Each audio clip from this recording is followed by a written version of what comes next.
She won most talkative in high school, and she has been running her mouth ever since. Welcome to the Lisa Fisher Said podcast with your host, Lisa Fisher.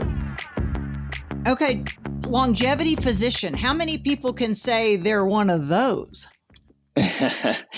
Well, I had not heard the term myself before. I actually started to try to figure out, what do I call myself? You know, there's so many terms out there: family medicine doctor, functional medicine, right?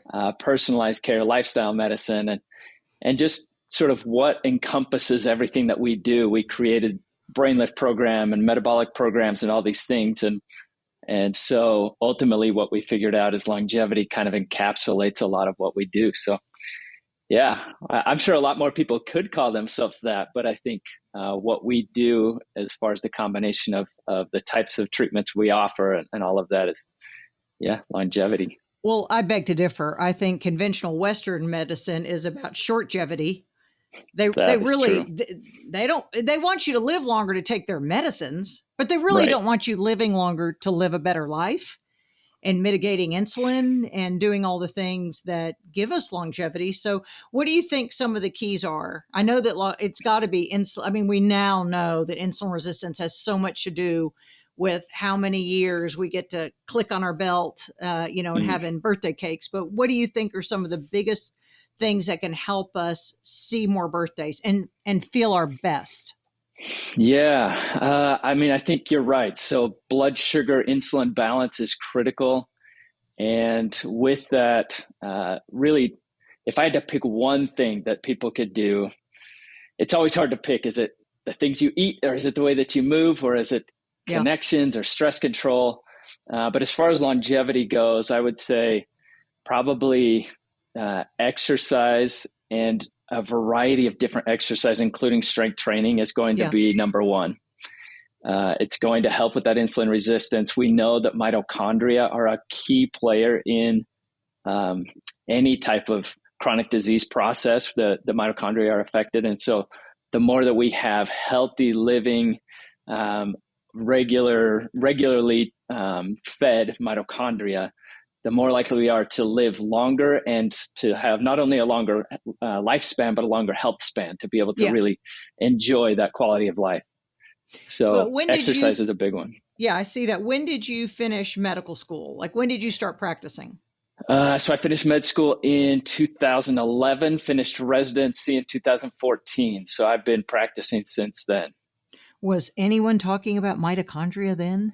No. There was a very minimal discussion even in medical school about mitochondria and mitochondrial dysfunction. And it was typically like, something that somebody's born with, that they usually don't live very long, that type of mitochondrial dysfunction, rather than the way that affects lifestyle and chronic disease and all of that.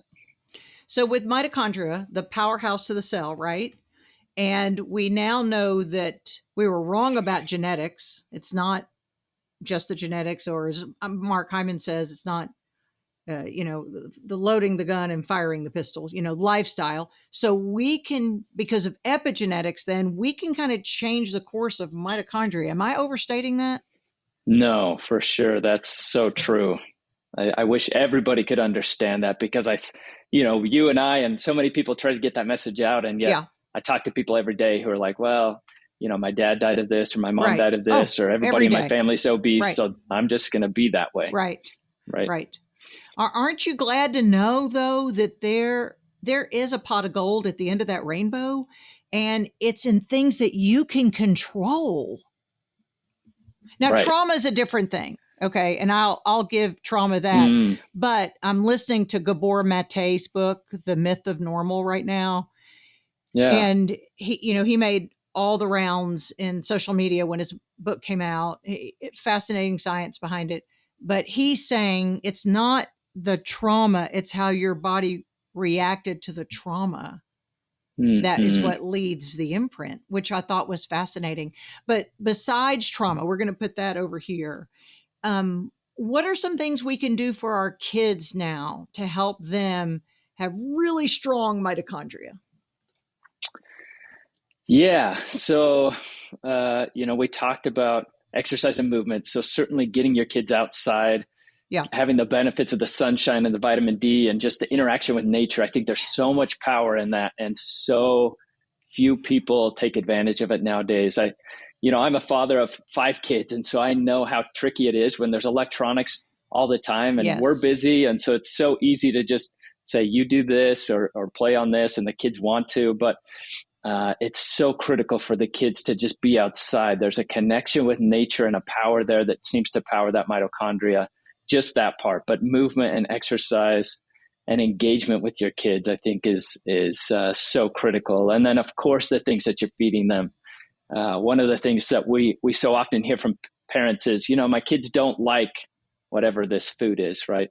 And what I try to tell people is most kids aren't born with an automatic dislike for certain foods. There's certainly texture and other sensitivities, and the more kids that have kind of autism spectrum issues, that there are probably more of those issues, but finding nutritious foods that kids like is still a possibility. And so really feeding kids the rainbow of foods is the easiest way to look at it, so they can have the antioxidant benefits. If you can build that sort of robust resilience in kids from an early age, where they're constantly taking in antioxidant rich foods, that's going to be critical as far as fighting off issues that going to affect mitochondria. So even things like COVID, for example, right? We know that one of the major effects that COVID has, it causes these long-term symptoms of brain fog and fatigue and so many other symptoms, is because of the toxic effect that it has on the mitochondria. And so we've found from numerous studies now that the more antioxidants that people are taking in when they go into an infection like COVID, the less likely they are to have long COVID and the long-lasting effects of mitochondrial dysfunction. And so just, I think those are 2 huge ones, just a balanced, nutritious approach, primarily plant-based, but getting in lots of healthy omegas and good healthy proteins, and then engaging with your kids outside and keeping them active. Well, you live there in God's country. I love me some Utah, and I don't want to tell anyone about it because I don't want you all buying a place there, because I want to buy a place there while it's still affordable. I go every year. We get in the car, we drive there. It is a magical state with sunlight. That's amazing. Now, I've only been there in the warmer months, so it was perfect. I'm sure the colder months are really cold because, I have a TV. I've seen where y'all have snow. But how much sunlight do you want? So our kids are institutionalized all day with schooling, which is overdoing it, right? 7:30 to 2:30 or 3, and then some go to aftercare programs, and then they're in all these different activities. That's the silliest thing I've ever heard. How much time do you want those 5 little Noordas outside in the sunlight? So in general, you want to say at least an hour a day outside. That's minimal, right? Now, if they're outside, if it's a Saturday and it's 95 or 105, we actually live in southern St. George, southern Utah, St. George. So it's very warm here. Yeah. But if they're not used to the sun and they're outside for an hour straight with their shirt off, swimming in our pool, then of course they're more likely to get sunburned. So you have to be careful with it, but an hour total at least a day would be ideal. They're going to get typically somewhere between 10,000 and 20,000 units of vitamin D by soaking in that 30 minutes, depending on how much clothing and cloud cover and all that stuff. And hopefully you're not totally lathering them up with sunscreen that's going to block all those benefits. So 30 to 60 minutes would be ideal. Now, are you almost in the Four Corners or where there's desert? We're desert, like Zion National Park, closer to Las Vegas, that area. Yeah. Yep. Yeah, that does get hot. I was thinking more of the Salt Lake area. And we grew up there, but that is, and where they do the film festival. If you beautiful. People haven't been, I could be on the travel board for Utah. I mean, I am quite impressed with the rest of the state, but I do love Arizona and the desert areas. So again, sunlight is so important, and getting them outside. Do you supplement your kids with vitamin D then at that point? Not during the sunnier times of the year. During the winter, it's a good idea to supplement with vitamin D. And it's so easy. Vitamin D drops are really easy to take. They do tend to be better absorbed if you have a little bit of vitamin K in there, and there are a lot of Right. options there to do that.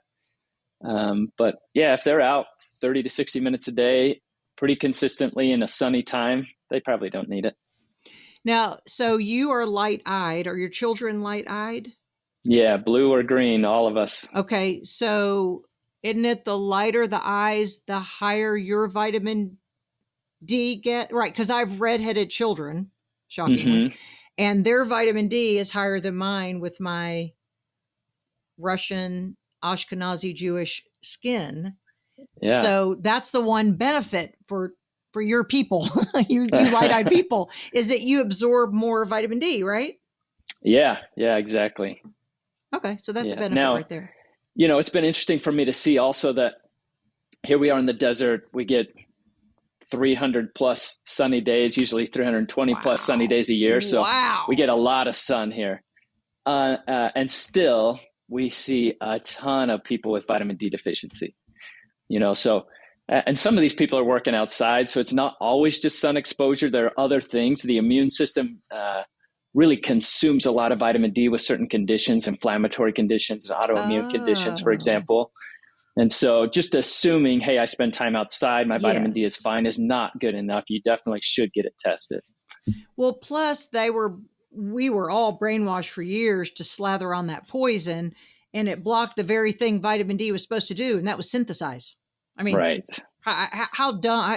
I'm so mad at myself for believing all those things for so long, and that was one of them. So I think I started probably 10 years ago, my vitamin D, because I was inside a building. I was on the radio, obviously wasn't outside. I wasn't, doing TV stuff. I was inside. I think I started like a lot of women in their 40s, 50s at like 27 or 30, like 25 to 30, really low. Everybody's. And so I've worked mine up. I think the last time I checked, I was 55, and I'm trying to get to 70. My blonde-haired, blue-eyed husband, he's now silver-haired, but his real light eyes, he's at a 70 with his vitamin D. I'm like, dang it. So I'm working hard, but I don't wear sunscreen, and I'm, proud of that fact. But now we're seeing too that seed oils, if you have a diet high in seed oils and you use carcinogenic sunscreens, that's why our grandparents didn't have skin cancer. I mean, maybe one had a melanoma, or because he wrote it, because we're in Arkansas where we have a lot of farmland. So your grandfather, great-grandfather was on a tractor all day, and he didn't have a cab that was UV protected. All right, I'll give you that. But he also probably smoked, because everybody smoked in the 50s and 60s. But aren't you seeing that diet has another way to complicate our health conditions like that and cause things like melanoma? For sure, yeah. What we find with pretty much every condition, and skin cancer is one of those, it's certainly the sun can contribute in if you get burn after burn or burn on top of burn, but what really happens is it's an inflammatory process, right? And so if you're having abnormal cell production, but you're taking in a lot of antioxidant rich foods and living an overall anti-inflammatory life, then you're very unlikely to get a concerning any type of cancer, but especially skin cancer. All those things are possible. There are people who live really healthy lives and still get certain types of cancer, right? But we're talking odds. We're going to dramatically decrease our risk by doing those things. And omega-3s and omega, that's what I was going to ask you. So, omega-3. So oils are going to be a big part of that, right? We think about the way that the sun affects our skin. So oils are a really important way to help ourselves to stay healthy within over the summertime, right? As we go into these warmer months of the year. So omega-3s are a big part of that. Eating a lot of good, healthy fish. We talk about the smash fish, right? So it's the sardines, mackerel, anchovies, salmon, herring, most of those fish that people don't eat much of. I love them. They're so high in fat, so good. Yes. And they're so good. And the thing is that so many people, when I say those things, they're like, that's disgusting. I'm like, have you ever tried it? Most of them haven't. Most of them look at those fish and just think that would be gross. But honestly, there's so many great ways to take those in. And if all you can do is eat tuna, then you can eat pretty much any of those fish and flake them up and eat them like you eat tuna. So, so that's omega-3s are really big. You can take in fish oil if you don't have enough. Supplementing is not a bad idea. If you're not eating fish at least 2 to 3 times a week, then you probably do need to supplement with some omega-3 fish oil or krill oil or some healthy oil for those. Borage oil is another one, or flax oil for those who are vegetarian or vegans. But then also taking in other healthy fats. So like olive oil is a really easy one. Mm-hmm. The more oils that you have, the more oils you naturally have in your skin, the less likely you are to get burned and to have the negative effects of skin exposure or sun exposure in your skin. And I actually love to people think I'm crazy, but I just take really high quality olive oil, and that's what I put on my skin every day too. So, get out of the shower while you're still a little bit wet, put a little bit on. Also just a really great way to keep your skin healthy. Right. I do that with coconut oil, and you'll hear like someone will say, well, my grandmother used lard, and when she cooked, she would then put it on her hands, and she was 90 and didn't have brown spots and, age spots like her peers. So there's, again, I mean, we go back to just common sense in this. I always say, if God made it, eat it. And the things we're talking about, God made. I can't think of who the company is. I've been getting I didn't realize I had a whole line of smash fish, but I've been doing the anchovies, mackerel in cans that are by the people who make athletic wear. They're for people who hike, and I can't remember, and I'll put it in the show notes. But I found somebody here in Arkansas who it is for people who are going to climb Kilimanjaro. They get these foods in a can because they're so sustainable, but they're in those oils and they are so good. And it's good for you. So you're not worried about mercury at that point with those fish? Exactly. Yeah. So the only one that you do worry about mercury with is the salmon on that. It's the bigger fish that have a longer lifespan that can just accumulate more mercury over time. But those small fatty fish, almost no mercury. Okay. What's your philosophy then, or scientific opinion on 60 to 75% of people in the West having parasites? And that could be from foods, that could be from running outdoors, stepping in dog poop. What do you think about all that? Yeah, the numbers are hard to say. I think what I find is a lot of people with chronic inflammatory issues have parasites, and then a lot of other people do too. And the question that I think research is still trying to answer is that a bad thing, right? Right. I understand. Right. So we know that there are certain aspects of parasites that actually treat autoimmune conditions because of the way that they help balance the inflammatory cascade that happens inside the gut. Okay. So that would be my number one question is it a bad thing? Number two is, for a lot of people, it is a bad thing. For a lot of people, it can be a really bad thing, and it can trigger an inflammatory response. It can, just depending on the parasite and on the individual and what their gut microbiome is like and their genetics and all of that, right? So it's a little different in each person and which parasite it is.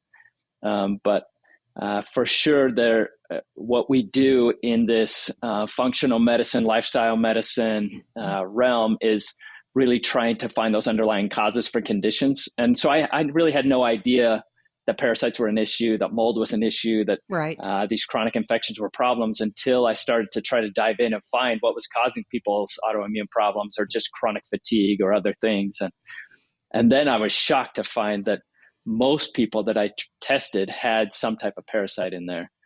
And it's just a matter of having the right type of testing to be able to find it, right? If I just do a typical like Quest or LabCorp or through the hospital here test, a stool test, they almost never find it. Not going to find it.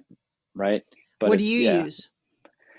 So I use several different. I use Genova Diagnostics does a GI effect stool test. I do that quite a bit. There's a couple other like GI map tests that people do. And then there's actually somebody here, and this is done all throughout the world, who does a live blood cell analysis where they prick your finger, put it under the microscope, and they try to see right there what's living in your blood. And that one's always really exciting for patients when you see some big parasite or worm floating around in your blood, right? So Yeah, that one's Ew. the other one. Yeah. That's what everybody's saying right now. Ew, David. Right. What about hair analysis? Do you ever think that's a diagnostic tool? I keep hoping that we're going to see consistent results from hair analyses, and you probably, if you have 5 different doctors, you'll get 5 different recommendations or thoughts or opinions on this. But for me, so far, I haven't found consistent results between companies, or if I do a hair analysis on somebody and then also send in like a stool test and something else, I rarely get the exact same results back. So it's hard for me when I'm going to put a lot of effort and ask these people to make major changes and put in some big treatment plans to put all of my trust in hair analyses at this point. Okay, I see that. It's just not there yet. Right. It's not there yet. How do you treat then parasites if someone gets diagnosed? Is it individual to the type of worm it is? Yeah, a lot of it is. Of course, there's nutrition in there, right? You're trying not to feed the parasites too much. Yeah. You're doing more of a detox type food plan with lots of plants and lower starches and sugars and things like that. Yeah. But at the same time, it does depend on which worm it is. Sometimes we do prescriptions, sometimes a short prescription, depending on how old the person is and potentially how long they've had it. And sometimes they have to do it long term. I almost always do some type of a natural product in addition to it. I love Cellcore Biosciences and the parasite cleanse that they have. Yeah. I've known Jay and Todd for quite some time. Yeah, that's a great company.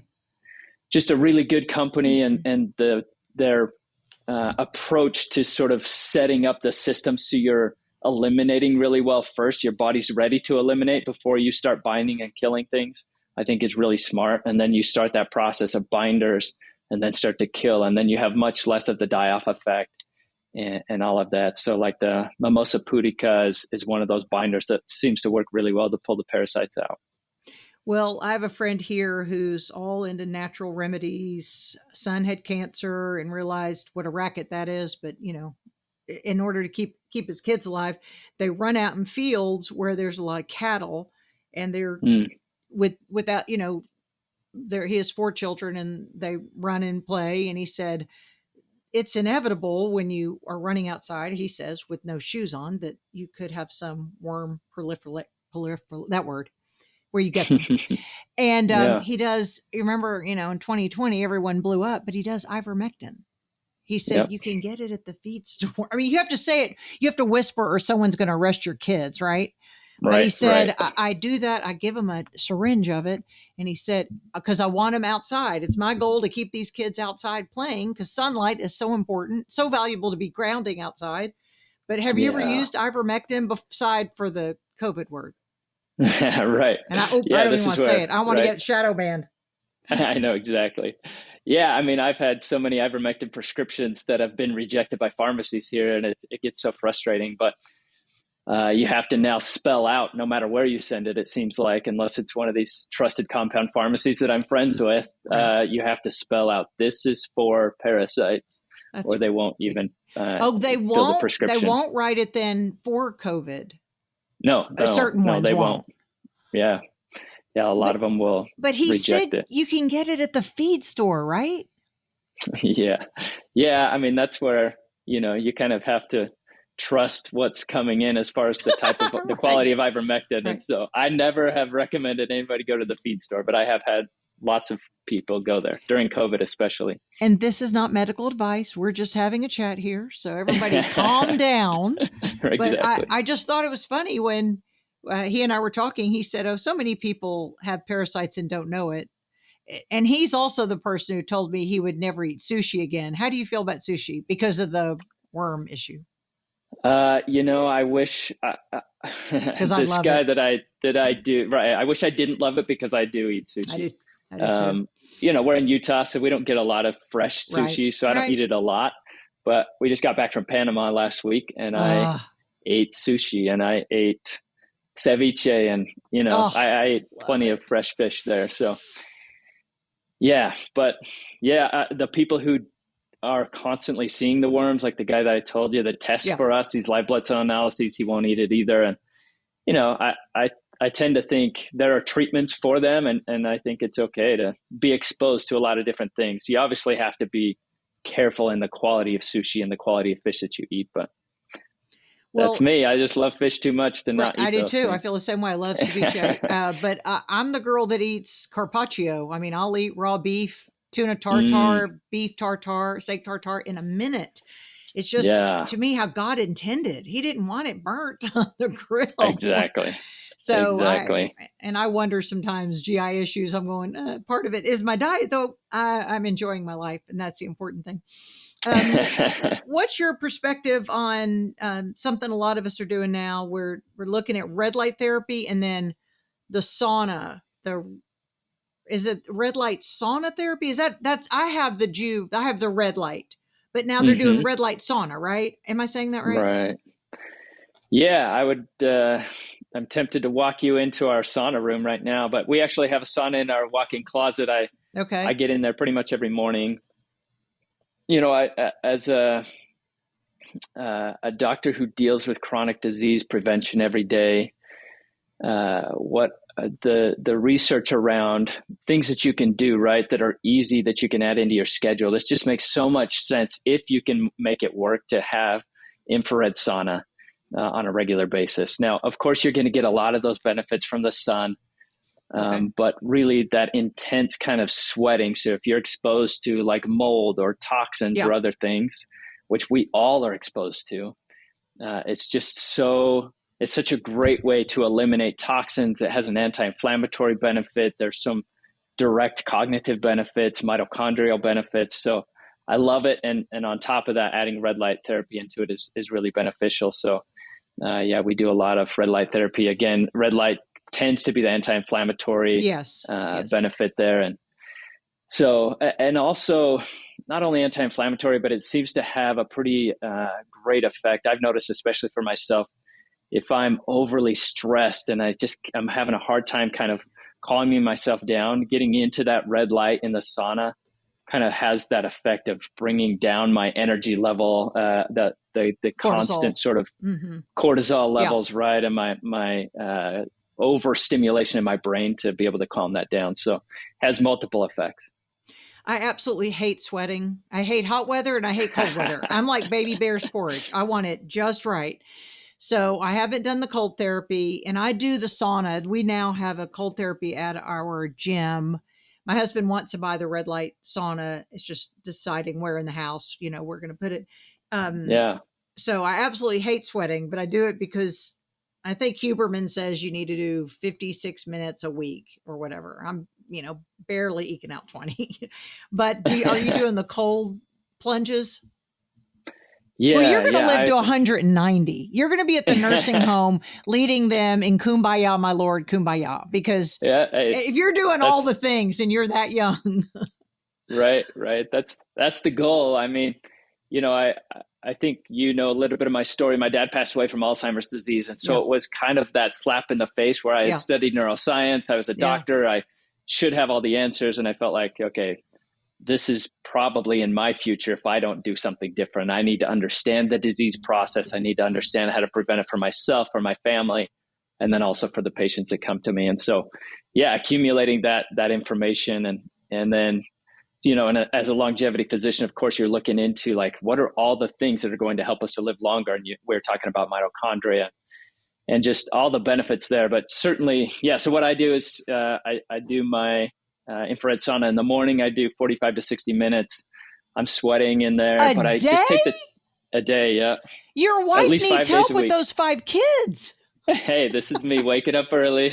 Okay. I wake up early. I get in the sauna first thing. I sweat. And this is my time to kind of meditate and ponder. I do my scripture study in there. I do my kind of daily plans for the day. And then I come out. I either go right to the cold plunge or I do some exercise first and then cold plunge. So. And then what is the benefit? Good. I mean, I want you to tell, I wish you could write me a pill for this. Just say, here's your cold plunge pill because I'll do the sauna. What are the benefits then? Why is cold plunge such, the thing of 2023, I feel like? Yeah. So many things, but we know with like heat and cold, you get the shock proteins, which we have seen play a role in kind of clearing out Debris, we know that it increases that ability for your body to the autophagy, that kind of self-eating, self-cleaning mechanism that happens in the brain to clear out dead and dying cells, that happens in the body. And so aging, right, is tends to be a process of those cells kind of slowly breaking down and having those older and dying cells and having the effect around them of the oxidative stress and all of that. And so the more that you clear that out, the less likely you are to have the effects of aging and inflammation and all of that. And so certainly it has that, partly through that and also through other mechanisms. It has an anti-inflammatory kind of pain relieving benefit. It stimulates your brain. Okay. It does increase your cortisol initially. But that's hormetic stress, right? Exactly. Like with fasting. Right. So you get that quick boost of cortisol that gives your body kind of that boost of energy. And then, that hormesis that you're talking about allows the body to kind of get used to stress, right? The thing that I talk about so much in my reels and recordings that I do all the time is you need to get comfortable with being uncomfortable. If you want to live long and healthy life, you got to get comfortable with being uncomfortable. And sometimes that means eating things that you don't always love. Sometimes it means moving when you don't want to move. Sometimes it means getting in cold when you don't want to get in cold. You are like my wife. She's like, I'll do anything else, but I will not get in cold. And that's okay. Ultimately we just do the most things that we can to kind of shift the scales in the right direction. Dave Asprey will say, the father of biohacking, that so when I leave the gym, he says, if you can come home then and just do the coldest shower, baby steps for people like your wife and I. Do the coldest shower that hits your face. They're saying now to take your face in a bucket of ice water in the morning, that's another good thing that wakes things up, and it clears away brain fog and all these things. So maybe that's how I'll do it. In 2017, I was introduced to this concept of intermittent fasting. I was the girl that had to eat 19 times a day because I was told I was hypoglycemic. I had a thyroid problem. I was going to die if I didn't eat that often. And I'm the girl who did a 5-day fast last summer. So that's awesome. And that's a muscle. I mean, I feel like fasting is a muscle, but I'm sure the other things, it's just tolerance. And my daughter just got back from Thailand and did several cold plunges. And she says, Mom, it's one thing, it's mind. For sure. And she said she's big into breathing. And she said, if you can get your breath work right, and she did it several times and just loved it. I was like, you are weird. It's crazy when your kids are weirder than you. That's right. Right. Yeah. I mean, I feel the same way. I would say still just about every time I'm getting into the cold, there's a part of my brain that's like, why are we doing this? This isn't comfortable. This is miserable. And you get in, and then once you get that breathing down, it's like, I don't know, it's a different space, right? You're not comfortable, but you're in a different space in your mindset and in other things. And it's just a different way. And then when you get out, you feel amazing, right? You get that kind of buzzing, like, just feels good. So I might try it tomorrow. Putting it off one more day. Now tell me about your father's dementia or Alzheimer's. Are you a member of the Latter-day Saints? So clean diet. So, a lot of times we look at Alzheimer's as type 3 diabetes, right. And he still could have had high insulin, but he led a pretty clean life. So what do you think was the root cause of his? Yeah, as I read through, once I found Alzheimer's research, right, I heard my dad's diagnosis. I started to dive into what was out there besides what I knew, and found Dr. Del Bredesen and all the research he's done with his team at UCLA. And then the Shirzai's husband and wife neurologist team, and so many others throughout the world have done this research. And so what I started to do is just break down my dad's life. In functional medicine, they train us through Institute for Functional Medicine to just like create a timeline of events in his life. So I did that for my dad, and it was shocking actually to realize how many risk factors he had that I had no idea would play a role in Alzheimer's disease. Diet's not the only thing. Diet's not even close to the only thing. So unfortunately, he didn't have a great diet. He didn't smoke and he didn't drink alcohol, but he lived on Pepsi. In fact, growing up, every ailment I had, he was like, "Hey, just have this Pepsi. That'll fix it." That's like my big fat Greek wedding and the Windex. They That's said, here, put exactly it. Windex on it. Wait, so I didn't think you people had caffeine. I mean, we're not going to talk about him if he's already passed on. I'm not going to talk ugly, but I, do y'all not drink caffeine or do you? Coffee, we don't. Oh, coffee, you Uh, don't. Okay. right. So yeah, there's still a lot of people who All right. drink soda and other sources of No caffeine. judgment for me. No judgment. I'm just trying to make deductive reasoning in my head. Okay. Yep. But let me tell you, so yeah, as I broke down that timeline for my dad, I started to look at, so I mentioned his nutrition and actually he worked shift work. He was an amazing Oh, person. He yeah. worked at Hill Air Force Base. He did shift work. And so his whole circadian rhythm was never correct. It was always off. And so he worked typically about 2:30 in the afternoon until somewhere around 1 in the morning. He'd come home. He would eat before he went to bed. Sure. Yeah. Right? Because he was starving. Yeah. He'd come home and eat, and then he would go to bed. And then he would often wake up really early to see me and my brother off to school because, again, he was just amazing. And so his sleep was just not good. So he had that part going for against him. We had a cherry orchard growing up. And so, and we had access to these incredible cherries. What we didn't know was all the pesticides that they put into the things he had to spray. And he was the one out there spraying. So he was out there on our tractor spraying those trees, throughout every season. And so he had exposure to that for years and years and years. And then he lost his hearing at a young age. Did he really? Like how old? Not lost, but his hearing started to go down when I was pretty little. So he must have been in his 40s. Wait, that's that new study that Dr. Dale just talked about in the last few weeks. People who lose their hearing have a higher incidence of dementia and cognitive decline because then they pull away and have more loneliness. Am I saying that right?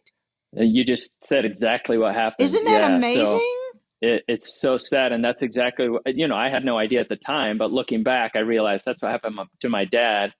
At church, he started to kind of sit further and further back. He didn't want people to call on him, right? Because he wasn't sure that he heard the answer correct or the question right. And same thing happened in social settings. So he stopped socializing as much, even in his work environment. And so as he retired, he basically kind of pulled away from everything else and was just on his own. And then he lost his ability over time to exercise as well. He had been a marathon runner, actually. Wow. And just lost his ability to exercise. And so that went down and down and down. And so there was just one strike after another of things that we now know cause these issues that I could see as I created that timeline for him. And so again, same thing as you're doing all these things. This is why, right? Because I'm seeing my dad and seeing, okay, this is where I'm headed if I don't do all of this stuff. I tested my genetics and I know that I have that ApoE4 gene mutation. Do have it? I know I'm at higher risk. Yeah. Is that right?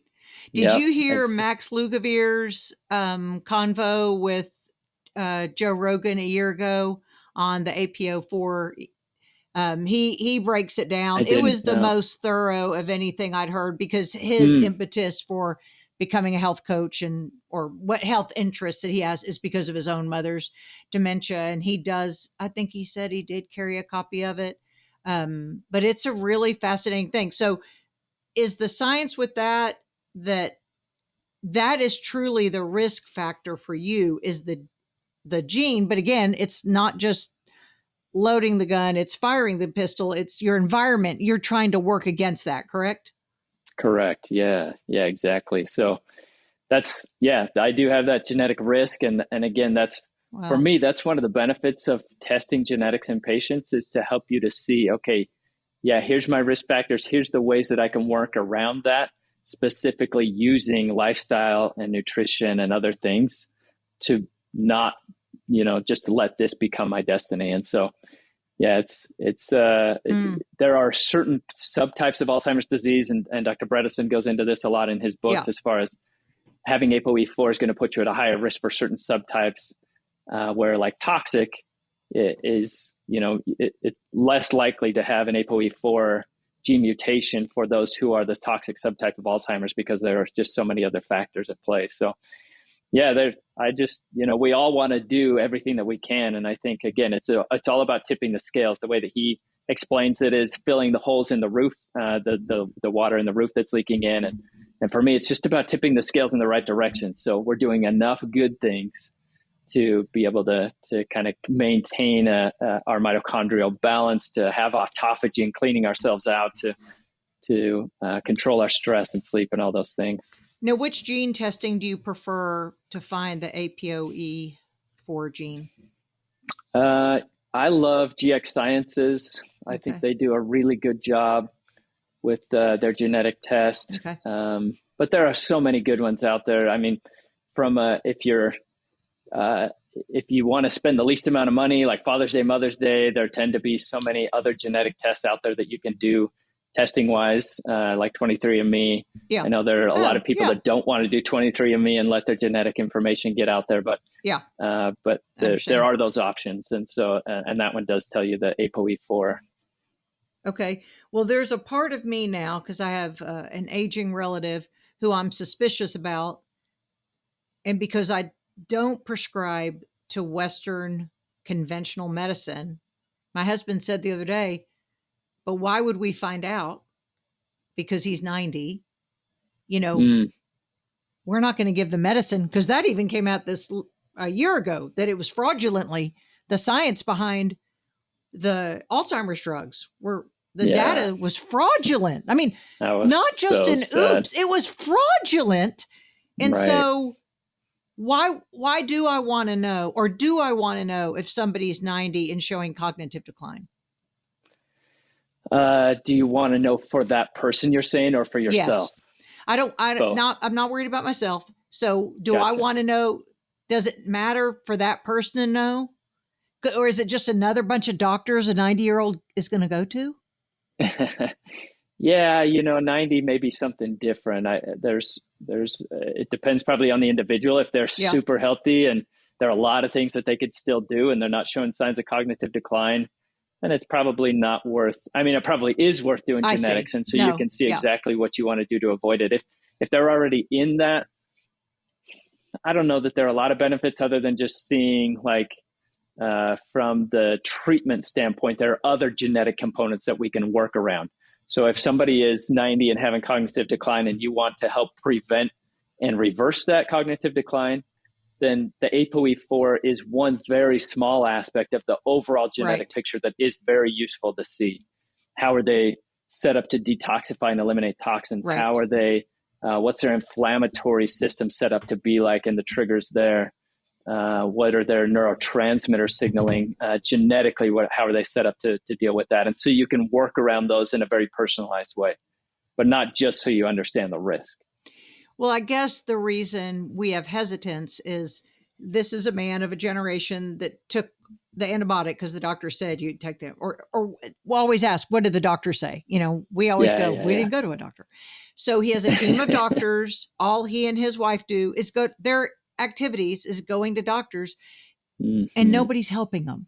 He had a sleep study done a month ago, and I go, wait a minute, people with cognitive decline start having sleep dysregulation. So, I'm 12 years away from a medical degree. So ask me anything. But with that, it was my husband that said, but why would we want to know? Because he's still going to eat his seed oil diet where they eat granola bars all day and drink sugar and stay up too late.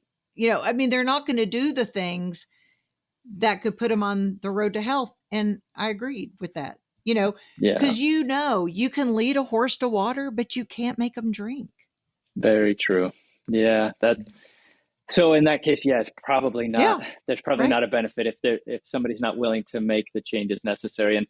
And when we started sort of creating this brain lift program that we had to prevent cognitive decline, we basically felt like we would just throw it out there to everybody. And then we quickly got a lot of experience in seeing who it's going to benefit, right? And it's truly those who are willing, number one, who are willing, and number two, who are able to make changes. That's right. Right. Because it is a concerted effort with a lot of times the spouse or the kids or who they're accountable to make sure that they're maybe getting a fast in every day and maybe not eating packaged foods. I mean, the things we tell ourselves we know would benefit a senior population.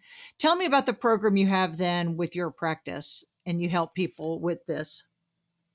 Yeah. So like I was saying, we created this. It's a brain lift neuroprotective program. Okay. Again, we basically took the research that was available a few years ago, and then have since added to it and continue to adjust it. But it was based a lot of it on Dr. Del Bredeson's protocol, and then we added in other research. And what we were doing was, again, trying to sort of maximize everything that somebody can do for themselves. And so there's a prophylactically. So on the front end, so that we're not dealing with this, or have they already been diagnosed at this point? We have both. Okay. It's really, as you know, for pretty much any chronic disease, it's way more effective if you do it before you have it. Yeah. And most of the signs don't show up until 20, 30 years down the road of the disease process playing out. So we really try to target people who are self-motivated, who maybe are in my situation, that have a parent who's been through something and they're motivated to make changes themselves. Because unfortunately, it's fear that motivates us, right? A lot of times. And so seeing somebody go through that process. But some of these people are like newly diagnosed with like mild cognitive impairment, or beginning signs of dementia and Alzheimer's. And a lot of them, actually, we also have a lot of people who have come in because of, like I was mentioning before, the post-COVID kind of brain fog and fatigue issues. So it's really about kind of optimizing cognitive performance and fitness. And so there's a month of nutrition really based around, we do the 5 F's of nutrition, really 6 F's of nutrition around fats. Really, what are the types of fats? Because we've all been brainwashed into not eating fat, right? And so what are the types of fats that are going to fuel our body the best, and especially fuel our brain? And fiber really helping to control cholesterol, helping to control other effects that might be negative for our bodies, and helping to maintain regular digestion and feeding the gut microbiome, that bacteria. Right. So the fiber is the prebiotic for that. And so getting in a lot of fiber into our diet is really helpful. Flavor is part of that. So we do spices and herbs, and really trying to get all of those anti-inflammatory, antioxidant benefits from the spices that, again, a lot of people aren't using. They're available to us. They add so much flavor and good stuff to our food. And they also do the same thing with our health, a lot of health benefits. Is that like turmeric and, I mean, a lot of Middle Eastern spices, actually. Exactly. Yeah. Turmeric and saffron and cumin. Cumin. Delicious. Parsley and cilantro and thyme and dill and all those things, right? So, so the more that you can do that, the better. So flavor is part of that. We cheated with the F on this one, did phytonutrients with the pH, right? So this one is really plants. And again, it's about getting the colorful fruits and veggies. If you look at the research, there have been so much research done on cognitive impairment and cognitive decline, and the things that help the most. And it seems like nutrition-wise, there are a few things that help the most. And so we try to package like these 5 F's into what should I do every day to try to boost my nutrition, instead of just thinking about all the things that I can't eat and feeling bad for myself. What are the 5 F's? And so phytonutrients are one of those, and colorful berries, cherries, and deep greens are going to be really loaded up with the nutrients that our brains need. And so that's a big part of it. And then fasting that you mentioned is another big part of that. So whether that's intermittent fasting or the prolonged fasting that you mentioned with your 5-day fast, so many benefits with fasting, with that autophagy, clearing out dead and dying cells, but also just the other healing benefits that fasting brings, and the insulin lowering benefits that fasting brings. And then fermented foods is the other one. So getting in a lot of naturally fermented vegetables and other fermented foods. So there's there's a month on nutrition. There's a month on detoxification, and really optimizing our body's ability to eliminate toxins, and just recognizing the way that we're exposed to toxins around us and the things that we're cooking with, our hygiene products, our cleaning products, all the things that are just loaded with toxins that we don't realize. There's a month on, and we start the cognitive training from the very beginning, which is really trying to push the brain. So the idea is, if you set the the environment for the brain to have everything it needs and decrease inflammation and have the nutrients and hormones and everything it needs. And then you push the brain, right? So you're pushing it to do things faster and harder and make new connections. So we do the cognitive brain training every day throughout the program. Oh, that's awesome. And then stress, of course, optimizing the way that people interact with each other and connect with other and have a purpose in their life, and the rest, and optimizing the way that they're resting and relaxing, and movement and exercise, and optimizing the brain benefits of those. So that's the program. It's basically all the things that we know can affect brain health that you have some ability to influence. And then, of course, ideally we tie that with personalize it based on somebody's lab testing that's done ahead of time. That's great. Okay. We'll put that link in our show notes because I think that would benefit everybody. And we'll get people living longer and feeling our best. And that's what Dave Asprey always says. And Dr. Hyman says, I don't want to live longer to live longer. I want to feel my best as I live longer. Right. So, right. In that Utah sunshine, you're living it up every day. Hey, thanks for being here. Thanks for doing this. All right. You bet. Thanks so much for having me. Thanks for listening to the Lisa Fisher Said podcast. Be sure to hit subscribe and download all the episodes and leave a review, won't you? The Lisa Fisher Said podcast is produced by ClantonCreative.com.